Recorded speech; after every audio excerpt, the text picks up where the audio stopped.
Not sure what the salt water will do to the fig trees, but the water's reached the level. I had to do something to prevent the waves from the ocean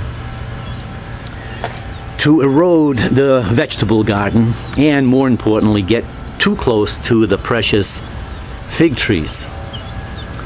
And this has happened over the years when we have three conditions. One, a pretty strong storm, either a northeaster or a remnant from a hurricane. Two, an exceptionally high tide. And three, a full moon. So I did my research on raised garden beds, and I decided to go with Vego garden. They are the biggest I could find. So they are 32 inches tall, 48 inches wide, and 82 inches long. They also have double metal. There's a layer on the outside that gets hot, and then the layer in the inside stays nice and cool. Also, the Vego garden makes an L-shaped, so this is kind of hard to see now because it's full of these potatoes and tomatoes and peppers, but it's an L-shaped form, and I got it for the corner because I figured this is where the waves are going to have their strongest impact.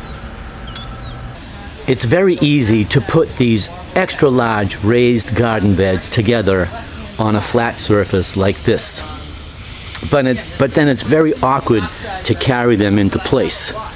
So I've been building most of them on location, and when you do that, what I found very helpful was to put a couple of pieces of slate under the pieces that I'm connecting, just so it's easier to get them level and easier to line them up. Now, these raised beds that are closest to the ocean, I first put really big rocks on the bottom to give it a stronger foundation. And I've read that you're not supposed to put rocks in a garden bed, but these are really big, so I don't think it'll interfere with drainage. These garden beds that are closer to the fig trees, I'm afraid that the root system from those trees will get into the beds. So first I put some rocks and cobblestones on the bottom and made a layer, a floor, like slate, pieces of slate like that, so that the water can get out, but the soil won't go down to the lower part of the beds, and hopefully the root system won't come up into it. I did the same thing to this garden bed because it's closer to this pretty big maple tree. And I posted pictures at the end of this video showing how that was done. There are other advantages to these Vego raised garden beds. Rats no longer get in here. And for the last 3 years, I've had a real hard time battling them because they always eat the tomatoes that are at the lower levels of the plant. None got in this year.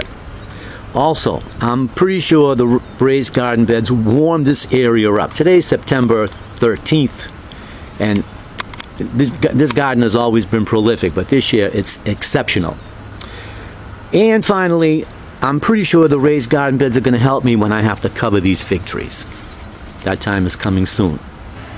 Thanks for watching, and thank you, Vego Garden.